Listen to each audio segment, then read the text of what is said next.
321. Selamat sore, Pak. Halo, selamat sore. Nama siapa? Nama saya Kriselius Sundori, Pak. Ya, Bu. Silakan. Oh, saya rasa saudara mungkin memiliki masalah. Kalau boleh tahu, Chris dari mana, asal dari mana, atau boleh memperkenalkan diri secara singkat? Nama saya Kriselius Sundori. Saya tinggal di Bonjol, Kecamatan Paragira, dan saya sekarang berstatus mahasiswa mahasiswa sekolah tinggi. Kalau boleh tahu, kira-kira sebelum kita membahas atau kita berbicara tentang permasalahan saudara, saya izin, bolehkah saya merekam pembahasan kita kali ini? Dan kalau boleh tahu atau kalau bisa minta izin, saya menulis atau topik-topik yang saya rasa penting untuk kita bicarakan. Lebih baik direkam. Oke, terima kasih atas izin dari saudara. Sebelumnya, perkenalkan nama saya Romelius. Saya mahasiswa Sekolah Tinggi Guru Kuliah KPP. Siap untuk mendengar keluh kesah atau siap menjadi teman saudara untuk konseling. Sebelum kita membahas permasalahan saudara, kira-kira ada hal apa yang saudara alami? Apakah saudara frustasi atau depresi pada saat ini sehingga saudara datang kepada saya? Kalau boleh tahu, diceritakan apa masalah yang saudara ada. Ya, saya berterima kasih. Saya berterima kasih kepada Bapak atas penjemputan Bapak seperti dari saya. Jadi tentunya saya datang ke sini karena saya memiliki masalah di dalam kehidupan saya dan tidak bisa saya bersihkan masalah saya secara pribadi. Jadi saya pengen ada orang yang dapat memberikan saya solusi bagaimana saya dapat menyelesaikan masalah saya, karena menurut saya masalah saya ini tidak bisa lagi saya pendam, dan saya ingin ada orang yang dapat membantu saya untuk menyelesaikan masalah saya. Jadi pertama saya menceritakan masalah saya sekitar bulan 12 yang lalu, waktu libur kemarin untuk bulan 12. Jadi saya berniat pulang ke rumah.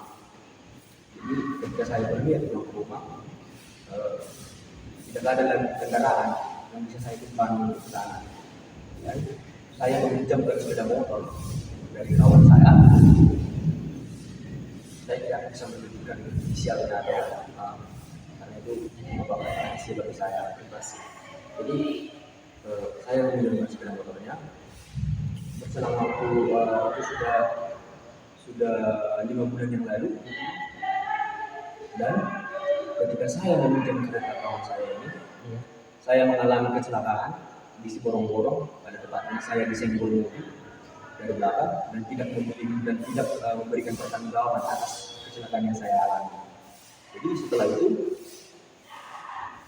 dan kemudian kan saya meminjamkan kereta atau meminjamkan sepeda motor dari kawan saya ini, otomatis saya harus bertanggung jawab penuh terhadap barang yang saya pinjamkan ini.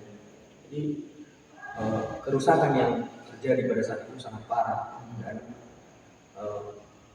paling sedikit lah nominalnya saya harus menggantinya sekitaran 3,5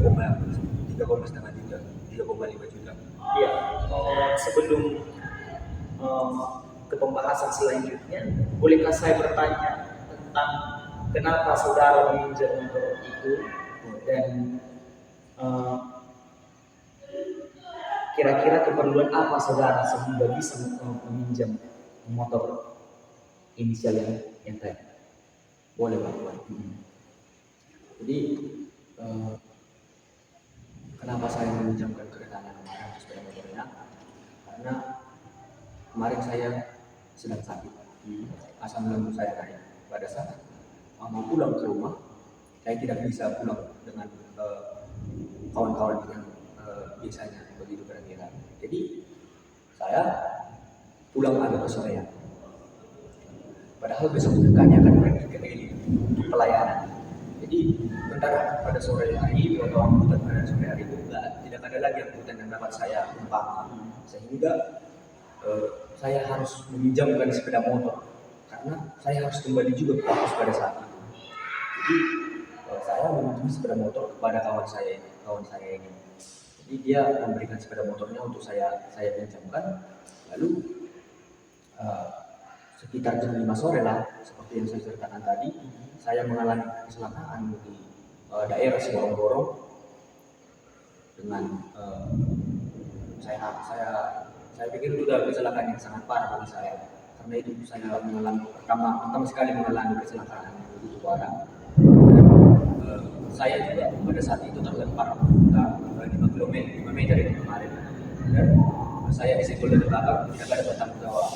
Jadi sebenarnya pertama sekali saya tidak berniat untuk meminjamkan itu, tetapi karena situasi yang memaksa saya harus meminjamkan itu, karena besok paginya kami harus berangkat ke EI jam 7 untuk pelayanan. Begitu kira-kira. Jadi terpaksa saya harus meminjamkannya, dan terjadi masalah dalam saya harus membayar ganti rugi sekitar 3,5 juta. Lalu baru kalau masalah pembayaran ini, sebelum masuk ke pembayaran, pertanyaan saya, kalau boleh saudara untuk menjawab dari hati yang tulus, bagaimana respon orang tua sebelum pembayaran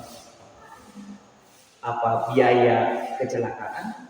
Bagaimana respon orang tua ketika saudara itu terjatuh atau kecelakaan?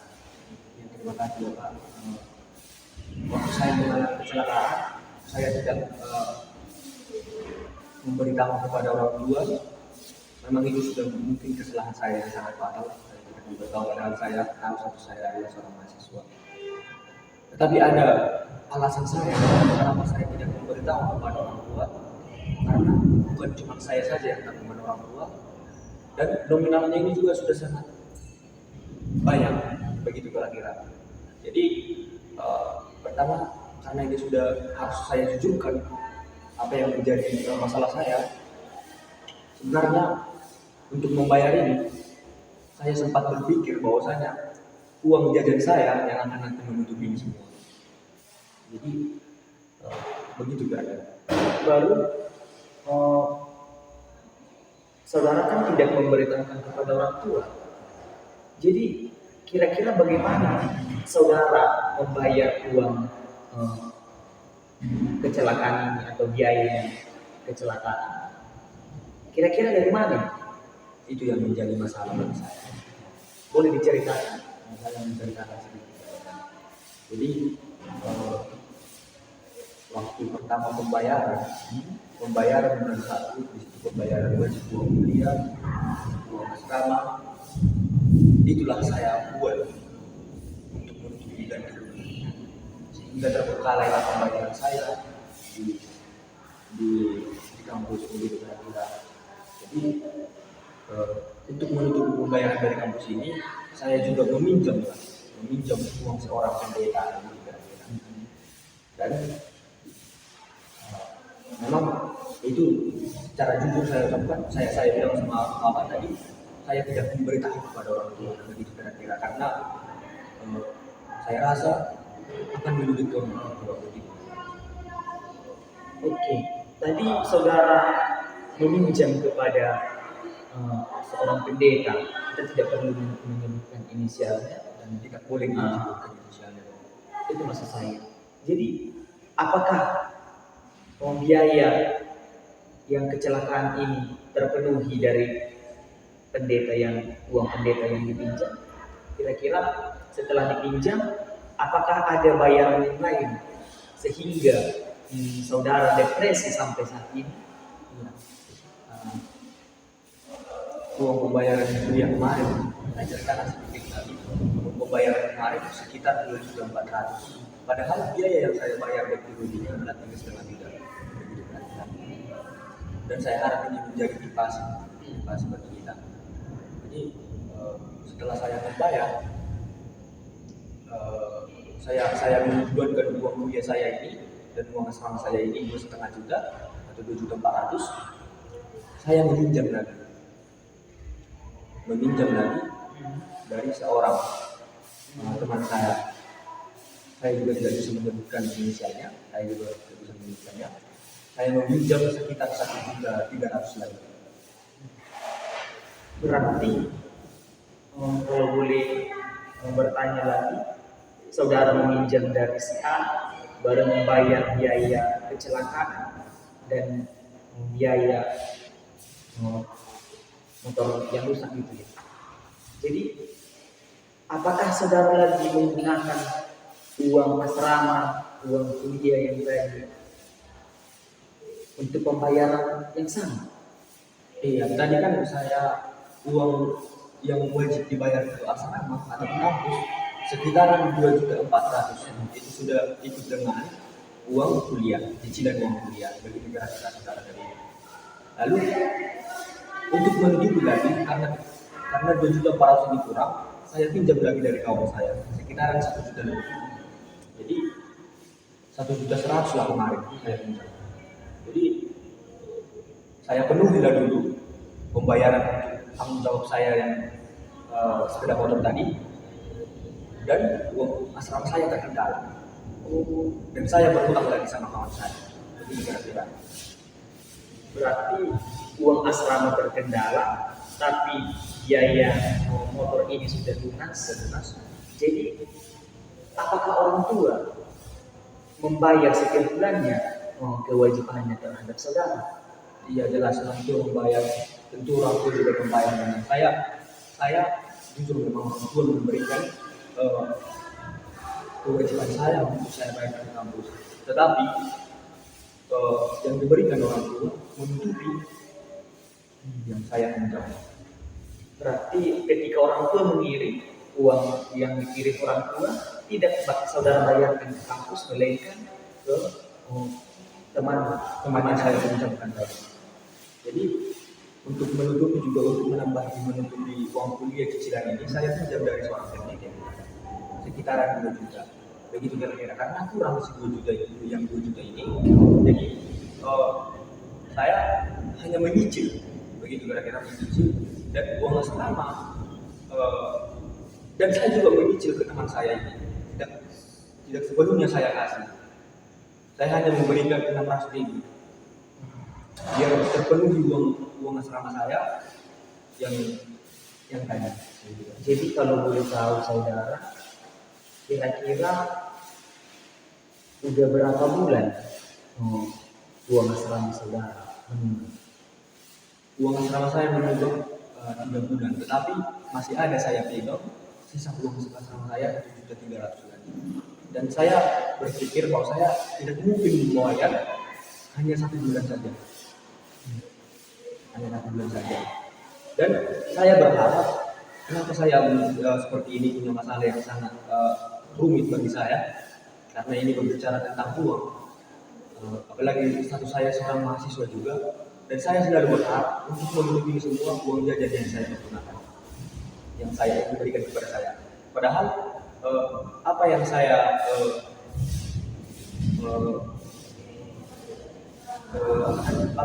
berikan tadi padahal tidak bisa menutupi uang jajan saya, tidak bisa menutupi kekurangan begitu kira-kira.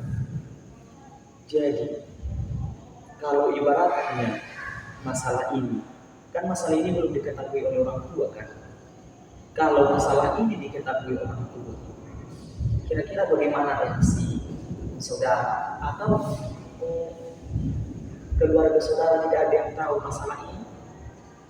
tentunya tadi saya sudah berangkat, terus saya sudah mengatakan kepada Bapak, Satu pun tidak ada yang tahu. satu pun tidak ada keluarga saya yang mengetahui masalah ini. Dan saya juga tetap bersikeras untuk mengikuti masalah ini karena nominalnya juga sangat banyak dan saya tidak mau menyulitkan orang tua saya di keadaan saya seperti ini karena saya berpikiran juga bahwa bukan saya saja tanggungan begitu.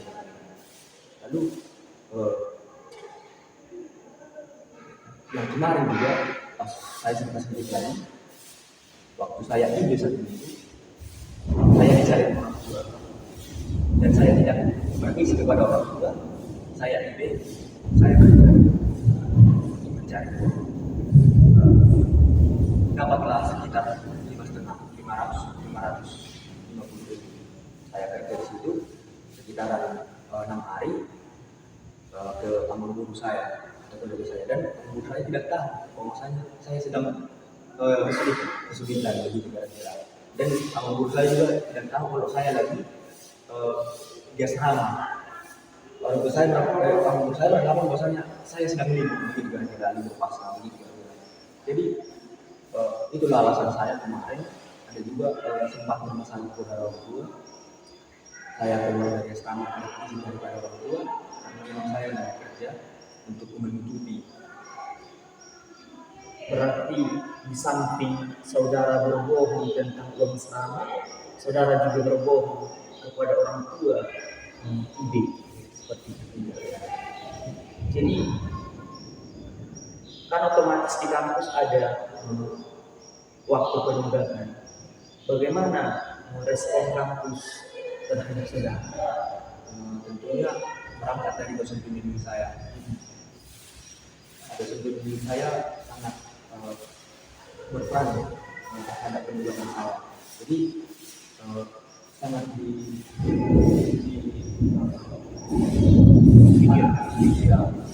saya memikirkan saya bagaimana saya dapat solusi saya ini. Jadi padahal jika saya jujur kepada dosen pembimbing saya, otomatis dosen pembimbing saya akan menelepon orang tua saya, dan saya tidak mau orang tua saya tahu tentang ini. Kenapa saya tidak mau orang tua saya tahu tentang ini? Bukan hanya saya aja yang dihadapi orang tua saya, atau bukan cuma saya yang tanggung orang tua saya. Orang tua saya juga sekarang lagi kena sakit, dan kakak saya juga lagi kena sakit. Kakak saya juga sekarang kebetulan mau menyelesaikan kuliah, jadi banyak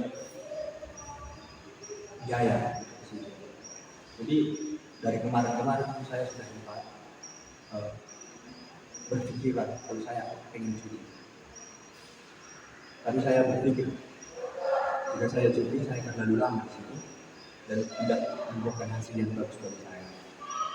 Sebelum kita membicarakan hal yang lebih menjeli, bolehkah saya berbicara tentang kira-kira menjawab tentang pikiran saudara yang cuti? Apakah boleh saya menjawab perihal itu? Kalau menurut saya cuti bukan jalan keluar akan hal ini. Cuti bukan jalan keluar. Tetapi kalau menurut saya, kalau solusi ini boleh diterima atau solusi ini bisa dipikirkan oleh saudara, bagaimana kalau kita berbicara kepada dosen pembimbing nanti yang berbicara kepada mungkin pengurus beasiswa supaya mencarikan saudara beasiswa, atau kita meminjam uang dari bendahara PKN dan kasih banyak, saya rasa solusi. Tapi ini yang ingin saya katakan bahwa cuti bukan menjadi jalan keluar akan hal ini. Karena coba pikirkan, ketika saudara memikirkan kita sudah semester 6, sebentar lagi kita PTN. dan masih banyak tahap lagi yang harus kita jalani. Jadi kira-kira apakah ada solusi yang diberikan oleh dosen pembimbing akademik saudara terhadap masalah saudara yang saudara alami ini? Juga tadi saya sudah dipanggil oleh saya tentang menanggapi hal ini. Saran daripada dosen pembimbing saya hanya menelpon orang tua saya dan memberitahu tentang keadaan saya, dan saya sangat tidak setuju dengan hal ini. Kalau memang harus dikasih tahu kepada orang tua, lebih baik saya tidak diam. Kalau boleh tahu, kenapa saudara bersikeras supaya masalah ini tidak diketahui oleh orang tua? Apakah ada masalah di keluarga saudara sehingga masalah ini harus tertutupi secara rapi? Kalau soal itu ada informasi sedikit yang tidak bisa saya ungkapkan, tetapi saya akan menjelaskan sedikit kepada Bapak kenapa saya bersikeras untuk tidak menceritakan atau kepada orang tua. Karena menurut saya, kalau saya menceritakan kepada orang tua saya, artinya saya melindungi orang tua saya, dan apa harapan orang tua saya selama ini kepada saya, artinya sudah sia-sia. Dan kalau memang harus ketahuan kepada orang tua saya, atau orang tua saya tahu tentang masalah ini, lebih baik saya tidak menjalani. Begitu. Dan saya juga berusaha untuk mencari jalan keluar tentang ini.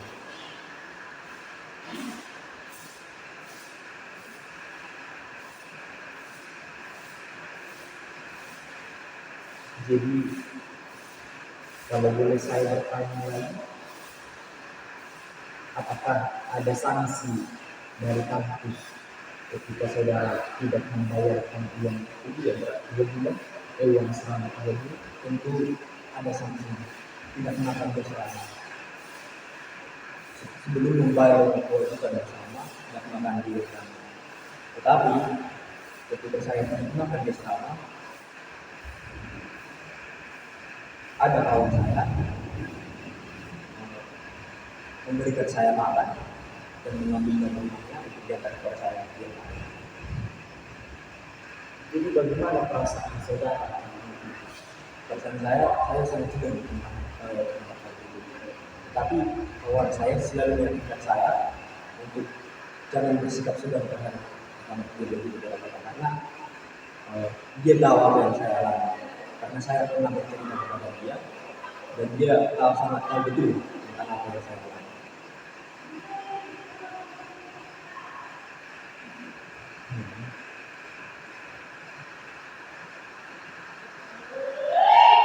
Dan sebenarnya saya malu tentang menceritakan ini kepada orang lain, dan saya juga sangat malu sekali dengan orang-orang.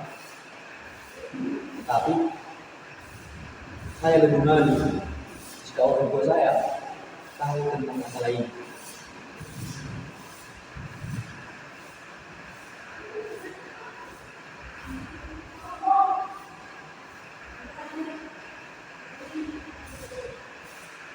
Sebenarnya saya juga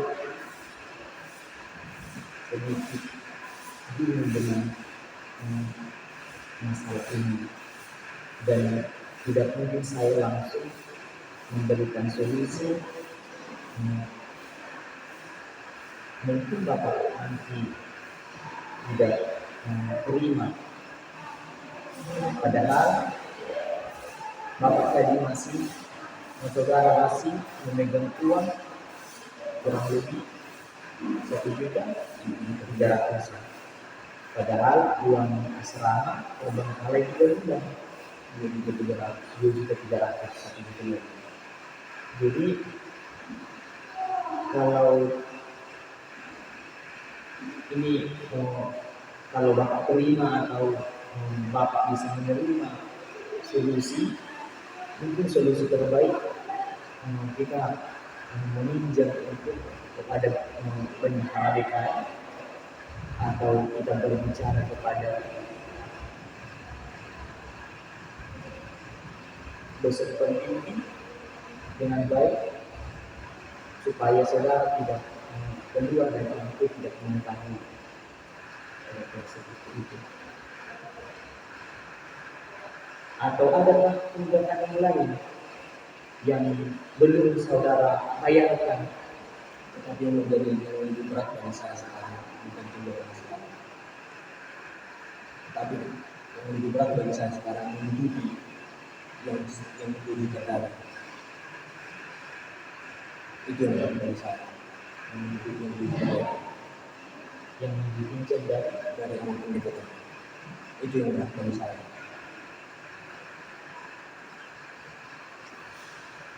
Sebenarnya saya tidak memakan selama saya, sedikit pun saya tidak makan selama saya.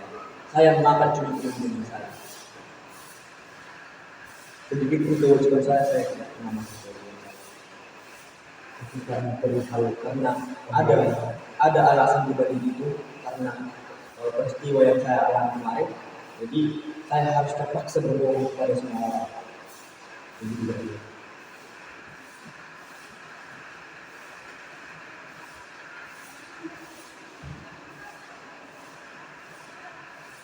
kalau mendengar cerita saudara ini, saya juga empati sebenarnya. Apakah boleh saya memberikan penguatan kepada saudara tentang masalah ini? Kalau boleh, saudara atau saudara mau mendengarkan bahwa sebenarnya manusia tidak ada yang kehidupannya berjalan lurus begitu saja. Semua orang memiliki masalah dan problem dalam kehidupan. Tetapi yang selalu saya ingatkan kepada orang-orang ketika mereka bimbingan konseling atau pastoral konseling, saya selalu memberikan ayat Alkitab, segala perkara dapat kita mengambil dalam Dia yang memberikan kekuatan. Jadi saya rasa ini adalah sebuah penguatan kepada saudara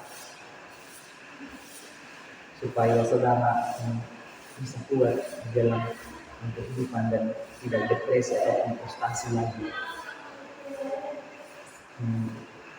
Semoga dengan pembicaraan kita tadi ini atau kita bisa membicarakan lagi perihal masalah ini lebih lanjut di pertemuan-pertemuan berikutnya.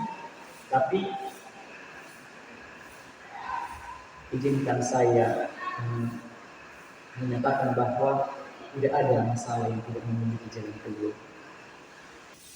Untuk itu, kalau masih ada yang kita bicarakan perihal ini, kita bisa membicarakannya atau membuat pertemuan selanjutnya. Terima kasih juga kepada Bapak yang telah memberikan waktu kepada saya dan mendengar keluh kesah saya dan memberikan saya solusi, memberikan saya juga bagaimana saya menghadapi masalah saya nantinya, dan semoga dapat bermanfaat bagi untuk menuntaskan masalah yang saya hadapi sekarang. Dan semoga Bapak juga sehat selalu dan Bapak tetap welcome untuk menyambut kehadiran saya di pertemuan berikutnya. Kalau ada yang mana membicarakan, kita bicarakan pertemuan selanjutnya. Oke, terima kasih saudara. Selamat sore.